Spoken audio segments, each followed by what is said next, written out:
2 Timóteo capítulo 1, verso 7, nós vamos começar agora a mensagem. Eu quero que você abra sua Bíblia e nós vamos ler esse texto, essa carta paulínia ao Timóteo, um jovem pastor, que diz assim: pois Deus não nos deu um espírito de covardia, mas de poder, de amor e de equilíbrio. Feche seus olhos. Pai, muito obrigado por essa noite, muito obrigado pelo seu amor e pela sua bondade, e que o Senhor fale conosco de forma poderosa, aqui nesse lugar, para a tua honra e glória, que cada coração seja tocado, e que nós possamos ouvir a tua mensagem, e o Senhor fale conosco, em nome de Jesus. E toda a igreja diz, vamos aplaudir a Jesus nessa noite, amém? Obrigado, Senhor, pela tua palavra, Pai. Obrigado. Irmãos, nós vimos esse texto de Paulo, e Paulo estava à espreita da sua morte. Ele estava para ser condenado e pronto a morrer. E Paulo manda essa mensagem a Timóteo, e Timóteo era um jovem pastor. A Bíblia não nos conta, mas fatos históricos ditam que Timóteo devia ter entre 16 a 18 anos de idade. E aqui Timóteo estava pensando em começar a recuar o seu ministério, porque estava com medo. É interessante porque o medo, ele paralisa as pessoas. O medo, ele destrói histórias e pessoas. Se eu te perguntar aqui, quantos aqui nessa noite já tiveram medo de alguma coisa na sua vida? Levanta sua mão. Vejo pessoas corajosas que nunca tiveram medo de nada. Eu só vou fazer uma lista de medos que eu já tive e nós vamos ficar aqui até amanhã de manhã. Mas os medos, eles começam a acontecer na nossa vida desde a nossa infância. Quando a gente começa a ter medo de escuro, né? Medo do que tem no escuro e medo do escuro. Quando a gente tem medo de algum animal. Quando a gente tem medo da morte dos nossos pais. Quando você começa a pensar, poxa, se meu pai morresse hoje. Eu lembro que a primeira vez que eu tive esse sentimento, eu chorei durante horas, pensando, poxa, será que se meu pai morrer, o que vai acontecer? O medo, ele paralisa, ele destrói. Mas Paulo lembra que o medo não é herança do Espírito Santo de Deus. Mas o que o Espírito nos deixa, na verdade, é poder, equilíbrio. Nós não fomos feitos para ter um espírito de covardia. E esse medo, ele se agrava muitas vezes na nossa vida em tudo. Medo de perder o trabalho, medo de perder a esposa, medo de morrer, medo de não ser salvo, medo do inferno, medo de tantas coisas, medo de perder essa pregação hoje. O medo, ele destrói a mente humana. Existe um teste que foi feito em laboratório, e isso está registrado nas revistas científicas, que pegaram alguns macacos, 4 macacos, colocaram em uma grande sala branca, e no meio dessa sala tinha apenas um mastro, com um cacho de bananas. Muito bonito, um cacho de bananas. De repente soltaram esses 4 macacos dentro dessa sala, e qual que foi a primeira reação daqueles macacos? O primeiro foi correndo tentar pegar as bananas. E quando aquele primeiro macaco foi, o cientista tinha um balde de água fria na sua mão, jogou logo naquele macaco, e o macaco não foi até o cacho de bananas. Ele voltou e teve medo. O segundo macaco foi de novo, tentou correr, e o outro cientista jogou outro balde de água fria, o macaco teve medo, voltou e não quis pegar a banana. O terceiro foi a mesma coisa, o quarto foi a mesma coisa. E durante horas eles tentaram chegar até o cacho de banana. E não conseguiram porque todas as vezes os cientistas jogavam água fria neles. Só que chegou um momento que os macacos já não iam mais. Eles já estavam com medo. Então eles deixaram o cacho de bananas lá e os macacos não iam, porque sabiam que ia tomar um balde de água fria. Então eles resolveram fazer uma coisa diferente. Tiraram o primeiro macaco e substituíram por um macaco novo que não tinha passado por essa experiência. Então logo aquele macaco foi tentar correr para buscar o cacho de bananas. Mas o detalhe foi o seguinte: nenhum cientista jogou um balde de água fria nele. Os outros macacos, os outros 3, puxaram ele de volta, com receio que ele fosse e tomasse um banho de água fria. Mesma coisa, trocaram o segundo macaco, e a mesma coisa, os outros 2 macacos puxaram de volta. E assim foram trocados todos os macacos. Resultado final, tínhamos 4 macacos novos agora dentro dessa sala, e nenhum ia no cacho de banana. Por qual motivo? Eles não sabiam. Apenas porque os outros tinham paralisado a vida deles e incentivado que eles não fizessem isso. O medo na nossa vida muitas vezes é dessa mesma forma. O medo, ele nos paralisa ao ponto de nós nos anteciparmos ao fracasso. E por nós vermos o fracasso dos outros e ficarmos com medo de fazermos novas tentativas. Eu vi que alguém não conseguiu evoluir na sua vida, não conseguiu abrir o seu negócio, então eu não vou conseguir. É impressionante como nós temos medo das situações futuras nos espelhando nas pessoas. Não temos uma capacidade de dar um passo adiante e termos tentativas por medo, receio daquilo que nós vimos nas pessoas. Um medo que paralisa, um medo que altera a nossa concepção sobre as coisas, um medo que prende e um medo que enfraquece. Mateus capítulo 14, verso 25 e 27, você não precisa abrir, mas você pode acompanhar no telão. Eu quero ler rapidamente esse texto, Mateus 14, 25 e 27. Diz assim: alta madrugada, Jesus dirigiu-se a eles andando sobre o lago. E quando viram andando sobre o lago, ficaram aterrorizados e disseram: é um fantasma. E gritaram de medo. Mas Jesus imediatamente disse: tenham coragem, sou eu, não tenham medo. Irmãos, os discípulos com medo viram Jesus andando sobre as águas e gritaram: é um fantasma. Eles não conseguiram ver Jesus como uma solução para a sua vida, mas viram Jesus como uma piora para a sua vida. Eles viram Jesus de uma maneira sobrenatural operando na vida deles, e logo eles tiveram medo. Sabe o que me leva a pensar sobre isso? Sobre pessoas que são abençoadas de uma forma sobrenatural e não querem aceitar a bênção. Deus está fazendo algo diferente na sua vida, na sua jornada, e você está com medo, porque Deus está te abençoando. Sabe aquela famosa expressão, quando a esmola é muito alta, o santo desconfia? É basicamente isso. Deus está abrindo uma porta de emprego que talvez você vai ganhar 10 vezes mais. Deus está recuperando o seu casamento e você está dizendo: não, Deus, não. Isso está acontecendo comigo? Isso deve ser obra do maligno. Porque a gente não consegue acreditar no sobrenatural de Deus. O medo faz com que a nossa fé se enfraqueça. O medo faz com que a gente recue. O medo faz com que a gente se permaneça numa zona de conforto. Eu não dou um passo adiante, ao menos que alguém me empurre. Eu não faço nada além do que me foi autorizado. Eu não posso dar um passo adiante em fé, porque eu não acredito que eu sou capaz. Eu tenho um Deus que é sobrenatural. Eu tenho um Deus que é um Deus invisível, e Ele pode fazer grandes coisas na minha vida, e Ele quer fazer grandes coisas na sua vida aqui nessa noite. Mas existem alguns princípios que eu quero relatar com você, que nós podemos aprender sobre o medo. O primeiro deles é que o medo, ele não vem de Deus. Diga comigo: medo não vem de Deus. 2 Timóteo, capítulo 1, versículo 7, como nós lemos, continuamos nesse texto e nós vamos apenas nesse texto hoje, diz: Deus não nos deu um espírito de covardia. Deus não nos deu um espírito de covardia, mas um espírito de coragem.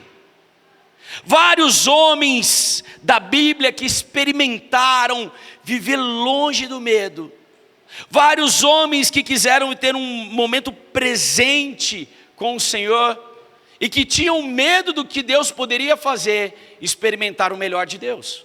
Gideão, por exemplo, a Bíblia fala que Gideão, a aldeia de Gideão estava sendo atemorizada sobre os medianitas.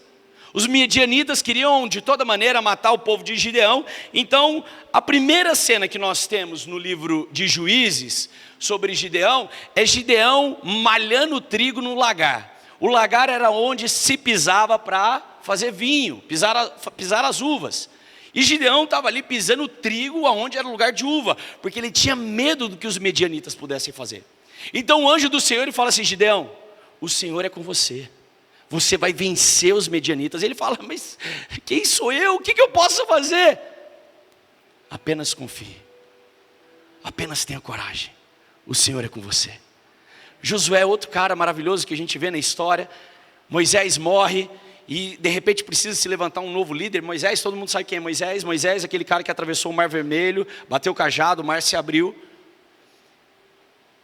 Josué é convidado a substituir Moisés. E Josué não tinha nenhuma experiência. Josué não tinha experiência de guerra. Josué não tinha experiência no ministério. Josué não sabia falar. E Deus aparece para Josué e fala: Josué, sede forte e corajoso. E sabe de uma coisa? Josué, ele destrói o terreno do inimigo, um terreno do inimigo apenas com gritos. Deus convoca Josué para ir numa batalha de mais de 30 mil homens com 300 soldados.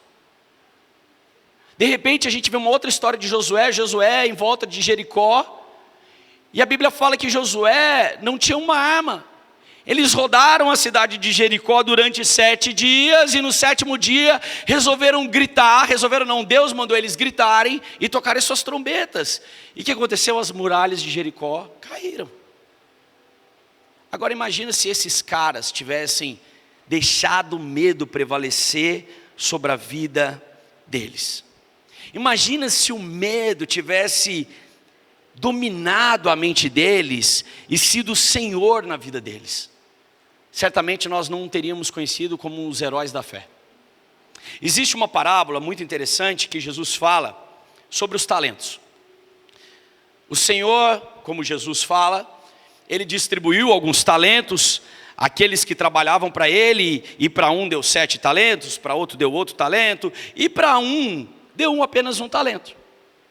E esse servo que recebeu apenas um talento, pensou assim: olha, eu sei que o meu Senhor é um cara que planta aonde não tem lugar de plantar, semeia aonde não tem lugar de semear, então eu vou enterrar o meu talento, vou guardar porque eu tenho medo.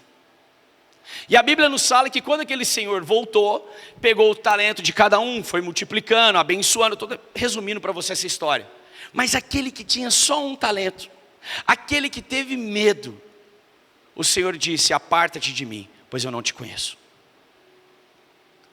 Porque nós temos medo. É como alguém que quer cuidar de um passarinho e não quer que aquele passarinho voe, porque os gaviões vão matar, e segura aquele passarinho na mão, fica segurando durante tanto tempo, que de repente esse passarinho morre, porque você sufocou ele, e você não deixou ele ser livre. A sua vida está sendo assim. Você não se permite. Você não permite que Deus opere grandes coisas na sua vida, ao ponto de você se libertar, e por tantas vezes que você não se permitiu por causa do seu medo, você está morrendo, você está definhando, você está desfalecendo e prejudicando a sua família. Existe um grande homem de Deus chamado Hernandes Dias Lopes, e ele diz um texto muito bom, que diz assim, esse texto é do livro De Pastor a Pastor, um livro que eu estou lendo, que eu ganhei do meu irmão Bruno Sena, e ele diz assim nesse texto: o medo é o túmulo dos sonhos e o coveiro das esperanças, mas a fé nos leva além do que os olhos podem ver. Quantos creem nisso, gente? Vocês estão aqui, pessoal? Cutuca quem está do seu lado e fala assim: irmão, está aqui ainda? Hã? Ou está pensando no seu medo? O Senhor não quer que o seu medo seja o coveiro da sua esperança, mas Deus quer resgatar suas esperanças e está te chamando para fora nessa noite. A gente tem que ser forte, a gente tem que ser corajoso. Eu brinquei aqui sobre o rato. Poxa, é algo que eu tenho medo há tanto tempo, e eu vou pegar um outro animal que eu tinha medo, e isso eu consegui vencer. Mas eu lembro que todas as vezes que eu e a Jana a gente discutia em casa, tinha uma discussão entre o casal, que é super normal. O pastor briga em casa, irmão. A gente tem discussão, a gente é ser humano. E todas as vezes que a gente tinha uma discussão, aparecia aquelas borboletas bruxa, aquelas borboletas grandes. Aquilo, eu acho que, meu Deus do céu, aquilo me dava um medo absurdo. E aí todas as vezes aparecia assim, na parede do meu quarto, aparecia no corredor de casa. E aí todas as vezes a gente fechava as portas e orava para que a borboleta bruxa fosse embora sozinha. Aí um dia, eu contei isso para um pastor amigo meu, falei, pastor, cara, é impressionante, eu brigo com a Janaína, aparece a borboleta bruxa. E eu lembro que minha mãe dizia que aquela borboleta soltava, por favor, vou usar um termo que é muito antigo, mas os antigos, se lembram que falavam que a borboleta soltava um pozinho que deixava o povo cego? E minha mãe pôs aquilo na minha cabeça e eu falava, cara, vai que eu vou matar essa borboleta, ela solta um pozinho e eu paro de enxergar. Por que você ficou cego? Porque a borboleta resolveu me dar um beijo. Aí eu lembro que um dia, aí esse pastor amigo meu falou assim, Thales, isso é seu maior enfrentamento. Um dia você vai ter coragem, você vai lá e vai dar uma vassourada nessa borboleta. E um dia a gente teve uma discussão, e quem estava lá no outro dia? A borboleta bruxa. Bem na minha cortina, me esperando. Aí eu lembro que eu virei para a Janaína, não foi, Jana? Falei assim, Jana, fecha a porta, entra para o quarto das meninas. Rapaz, aquele dia eu nunca me senti tão homem na minha vida. Mulher, entre para o quarto, segure as crianças. O homem dessa casa matará esse bicho cruel. Aí eu peguei uma vassoura e nós começamos uma luta mediúnica naquele quarto. A borboleta vinha para o meu lado, eu corria para o outro lado. De repente eu falei, Senhor, me dá coragem. E eu comecei a falar assim, eu vou te matar. Eu acho que os vizinhos pensavam assim, meu Deus, liga para a polícia que está matando alguém na casa desse rapaz. E eu dei tanta vassourada que quando a borboleta caiu no chão, eu fiquei durante um bom tempo ainda dando umas vassouradas nela, que era para garantir que a obra tinha sido completa. Mas depois daquilo, brincadeiras à parte, depois daquilo nunca mais apareceu na minha casa. Eu não sei se deram um toque para o resto das borboletas, não parece que o cara ficou corajoso agora. Ou se realmente era algo espiritual da minha casa. Mas as coisas começam a aparecer na nossa vida, meu irmão, para trazer um medo sobre nós. Medo de falar com as pessoas. Eu tinha medo no ministério de chegar para alguns irmãos e falar, meu irmão, não está legal isso. Irmão, você está numa vida de pecado. Eu tinha medo. Eu falava, nossa, mas se esse irmão foi embora? Eu lembro que quando a gente veio aqui para esse lugar, nós tínhamos um palco pequenininho, o louvor ficava ali atrás, e aqui tinham poucas pessoas, para ser mais exato, nós tínhamos 15 pessoas aqui nesse lugar. E aí, alguns dias, umas pessoas chegavam para mim, pastor, estou indo embora da igreja, estou indo para outro lugar e tal. E aí eu ia embora para casa, arrasado, eu chorava, falava, meu Deus, a pessoa está indo embora, o que eu vou fazer? E um dia, um irmão chegou para mim e falou, pastor, isso é igreja. Igreja tem gente que vai embora, igreja tem gente que vai chegar. E eu não tenho medo. Sabe por que eu não tenho medo? Hoje, porque eu sei que o evangelho está sendo pregado. Eu sei que aqui a gente não está pregando nenhuma heresia. A gente não está pregando para você ser rico. A gente não está pregando para você ser próspero. A gente não está aqui para pregar que, cara, você não vai ter problema. Não, você vai ter problema. Mas com Jesus Cristo você é mais que vencedor em todo momento da sua vida. Eu estou aqui para pregar nessa noite para você se livrar do seu medo, meu irmão. Para você chegar amanhã no seu trabalho, chegar para o seu chefe e falar, chefe, preciso de um aumento de salário. Eu estou trabalhando demais. Para você chegar para sua esposa e falar, meu bem, não está legal isso no nosso relacionamento. Para você chegar para aquele seu amigo e falar, cara, não está legal a nossa amizade. Para você ter coragem. O Espírito do Senhor não nos deu um espírito de covardia. Não nos deu um espírito de covardia. Se o medo não vem de Deus, não aceite como normal. Não alimente a covardia, alimente a sua fé. Alimente a sua fé. Eu queria aproveitar e pedir licença, mas os meus discipulados com o André têm sido tão maravilhosos, e eu tenho visto o quanto Deus tem feito na sua vida, né, André? Os milagres. E ontem a gente estava sentado, conversando, e ele estava me contando alguns milagres, que muitas vezes parecem simples. E eu estava comemorando junto com ele. Cara, que incrível isso! Que incrível! Irmão, a minha Bíblia rasgou. Chega algum irmão e fala: irmão, senti no coração de te abençoar com a Bíblia. Isso é um milagre. Isso é algo sobrenatural. Isso é Deus mostrando que eu não preciso ter medo. O que Jesus fala em Mateus 13? Para a gente ver as aves do campo, para a gente ver as plantas. Elas não trabalham, elas não ganham dinheiro, e elas são maravilhosas. Quem dirá nós que somos filhos de Deus? Será que a gente vai passar por momentos difíceis? Vai. Mas será que Deus vai deixar faltar algo na minha vida? Não. Não vai deixar.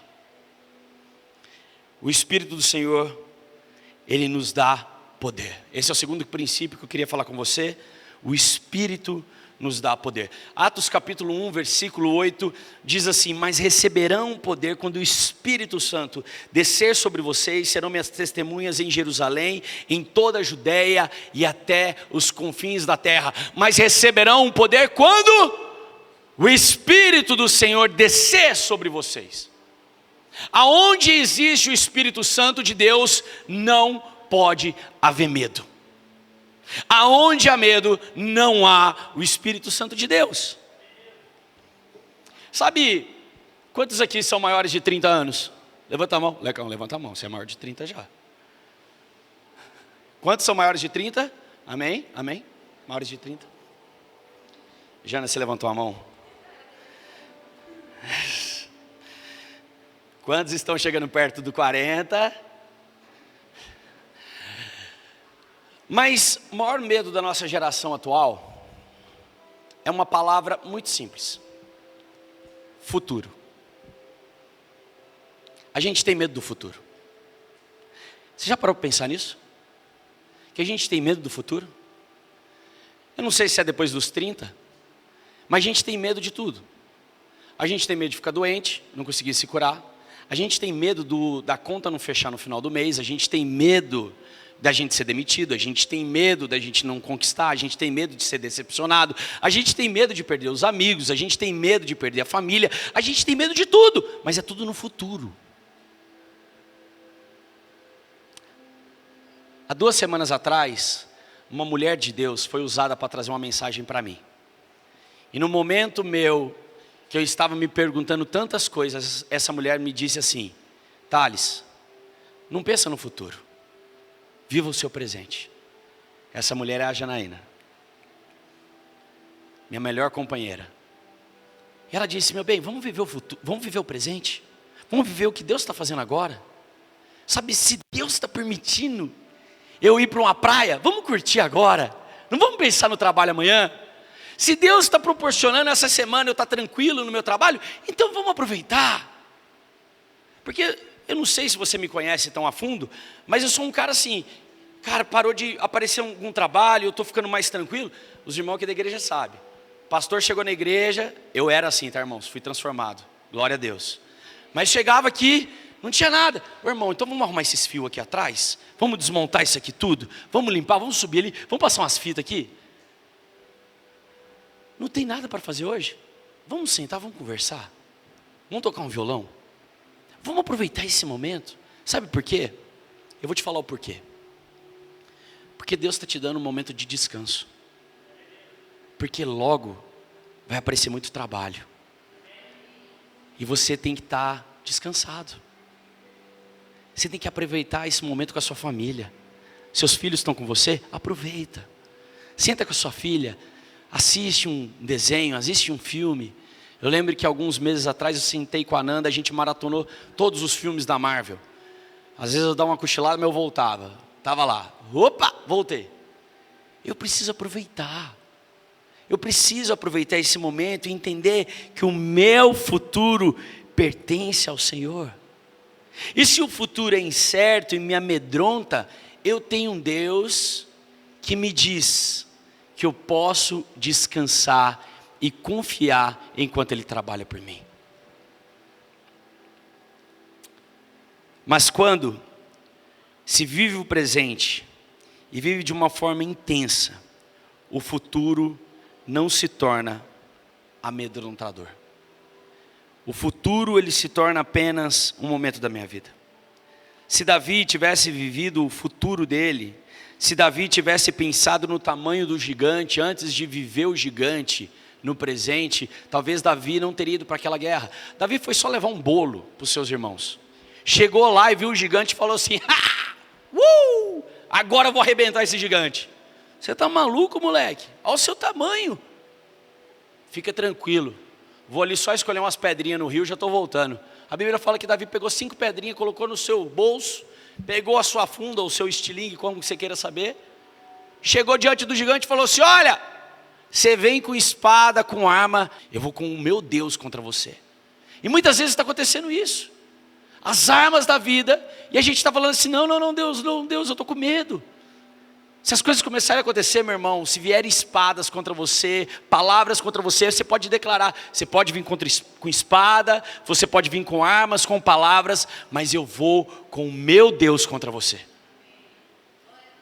Quantos estão entendendo essa mensagem nessa noite, amém? O medo, ele não pode manipular minha mente. Viver o presente te faz não pensar e não ter medo do futuro. E uma palavra do futuro que amedronta todos é uma palavra chamada fracasso. O fracasso, ele vai acontecer muitas vezes na nossa vida. Ah, pastor, mas eu sou crente, eu não posso ter fracasso. Sim, nós teremos fracassos em vários momentos da nossa vida. Mas não permita que o medo do fracasso transforme em você como aquele macaco de laboratório. Porque eles tiveram medo do fracasso de não chegar perto daquelas bananas, e eles não quiseram continuar. Eles quiseram recuar na sua vida. E os próximos que vieram, eles quiseram afundar junto. Não, eu fracassei, então você vai fracassar comigo. Você vai fracassar comigo. Conhece alguém assim? Eu fracassei, você não vai conseguir. Vou voltar para trás. O fracasso é uma circunstância e nunca será uma característica pessoal. O fracasso é uma circunstância, mas não é uma característica sua. Você tem uma característica de filho e filha de Deus. Eu quero usar um grande exemplo. Nós vemos os LEDs aqui na casa hoje, temos uma lâmpada ali. E o cara que fez a primeira lâmpada, a de tungstênio, as lâmpadas antigas, halógenas, esse cara chama Thomas Edison. E Thomas Edison, para chegar até a lâmpada, ele fez mais de 2.000 tentativas. Alguém, em algum momento dessa história, perguntou a Thomas Edison assim, se ele não se sentia frustrado depois de 2.000 experiências ter conseguido feito a lâmpada. E Thomas Edison respondeu às pessoas, e está publicado isso até hoje. Ele diz: não, eu não me frustrei. Eu inventei a lâmpada elétrica, e essa foi uma vitória que demandou 2.000 passos. Você não chegou agora na profissão que você quer, meu irmão? Pastor, já passei por 10 empregos. Agora que eu consegui. Essa vitória demandou 10 passos. O fracasso, ele vai acontecer sobre a nossa vida em muitos momentos. Mas o fracasso, ele não pode ser o meu coveiro. O fracasso, ele tem que ser algo pedagógico.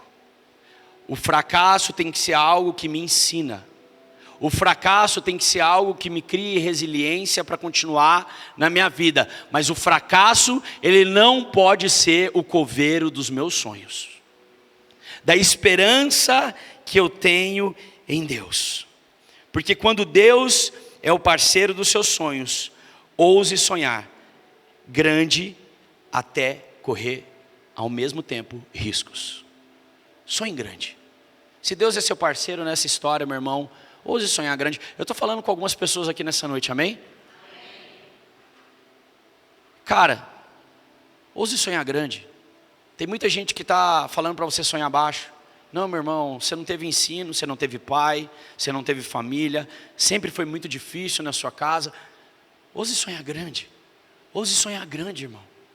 Eu preguei essa mensagem para os nossos líderes na quinta-feira. E eu dei um exemplo tão fenomenal, e eu já falei isso aqui na igreja, que eu lembro no meu primeiro trabalho em uma produtora de vídeo. E no primeiro dia que eu cheguei nessa produtora, eu cheguei com uma pasta de desenhos. Eu não tinha nenhum portfólio de vídeo, eu não tinha nada editado de vídeo. Então, eu gostava de desenhar, e eu tinha uma pasta preta que tinha aqueles plásticos, né? Quem lembra do papel de carta que colecionava? Se você lembra do papel de carta, você tem mais de 30 anos, e você está velho. Selos de correio.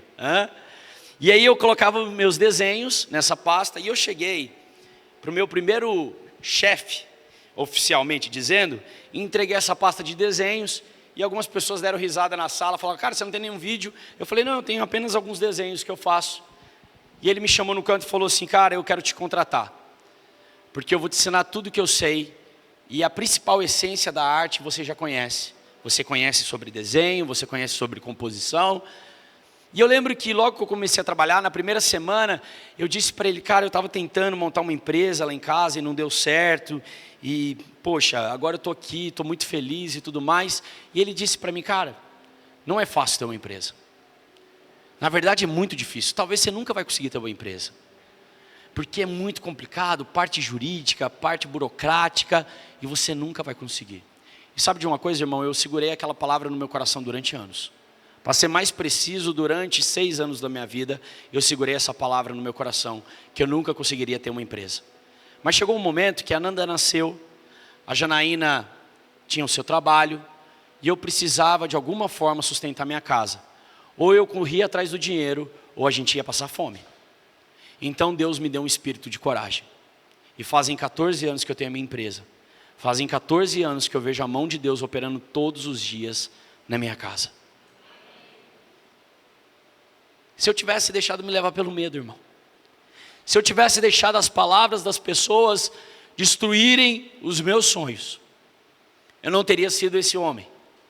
Esse homem que acredita num Deus que tudo pode sobre todas as coisas. Se em 1 João, capítulo 4, versículo 18, diz que o amor lança fora todo medo. Então o medo, ele nos torna muitas vezes egoísta, mas o amor lança fora todo medo e faz com que eu compartilhe com as pessoas o encorajamento. Eu quero convidar toda essa igreja, toda essa casa, a essa noite, a compartilhar e encorajar outros irmãos que estão fracos na fé. Pessoas que não estão conseguindo lutar, pessoas que não estão conseguindo mais, talvez guerrear na sua vida porque tem medo de um fracasso. Paulo e Silas, em Atos capítulo 16, versículo 25, diz que eles estavam em uma cadeia. Eu preguei alguns dias isso atrás aqui. Mas a Bíblia nos conta que à meia-noite eles estavam cantando. Imagina se eles tivessem medo da sua morte. Durante muito tempo eu tive medo da minha morte. Mas hoje eu estou em paz, irmão. Hoje eu não tenho medo.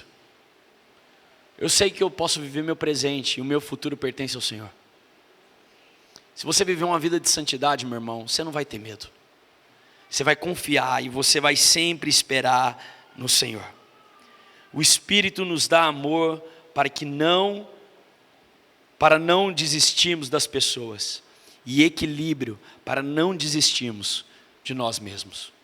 Quando o apóstolo Paulo nos diz, pois Deus não nos deu um espírito de covardia, mas um espírito de poder, um espírito de amor e de equilíbrio, ele está dizendo muito claro, eu trouxe poder para a sua vida através do Espírito Santo de Deus, Atos capítulo 1, versículo 8. Mas ao mesmo tempo eu trouxe o amor para que você ame seu próximo, e o equilíbrio para que você não desista de você mesmo. Não desista de você mesmo. Meus irmãos, não desista de você mesmo. Eu quero encerrar essa pregação, nós temos a Santa Ceia, compartilhando com você, eu quero que você abra comigo em Salmo capítulo 23. Salmo 23, 4. E nós vamos ler até o versículo 6. Salmo 23, 4 diz, Conseguiu abrir? Salmo, meio da Bíblia, só abrir no meio. Salmo 23, capítulo 23, verso 4, diz: mesmo que eu ande por um vale de densas trevas, não temerei perigo algum, pois tu estás comigo. A tua vara e o teu cajado me confortam. Preparas um banquete diante de mim, na presença dos meus inimigos. Unge a minha cabeça com óleo, e o meu cálice transborda. O meu cálice transborda. Certamente a bondade e o amor do Senhor leal me seguirão todos os dias da minha vida, e habitarei na casa do Senhor para todo sempre. Certamente a bondade do Senhor nos seguirá todos os dias. Não temeremos mal algum, ainda que eu ande pelo vale da sombra da morte. Eu não vou temer mal algum.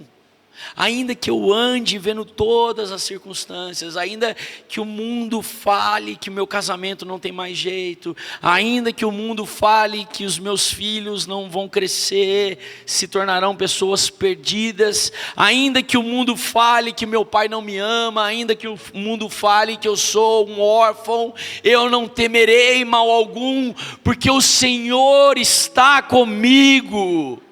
O Senhor está comigo. Esse texto, meu irmão, tem que estar marcado no nosso coração, tem que estar gravado na nossa vida. E nessa noite eu quero orar por você, casa. Eu quero orar por você, que por mais que você ache, fale: pastor, mas eu tenho um medinho desse tamanhozinho só. Esse medinho está começando com um câncer, e rapidamente ele pode se alastrar na sua vida. Nessa noite eu quero convidar você a nós clamarmos a Jesus, e todo medo que você tiver será destruído para a honra e para a glória dele. Olá, pastor Thales e pastora Janaína aqui. Se essa palavra falou no seu coração e você deseja se arrepender dos seus pecados e confessar Jesus Cristo como seu Senhor e Salvador, nesse momento nós vamos orar com você, e você pode repetir conosco. Vamos orar juntos?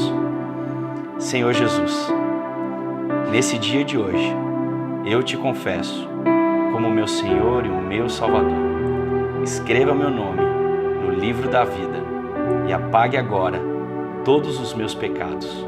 Senhor Jesus, eu te entrego o meu coração e declaro que eu estou nascendo de novo, em nome de Jesus. Amém. Se a sua oração foi real de todo o seu coração, nós queremos te conhecer. Queremos te dizer: seja muito bem-vindo à nossa família. O nosso contato vai passar aqui embaixo das nossas redes sociais e por onde você pode conversar conosco. E nós queremos conhecer um pouco mais sobre você. Até mais!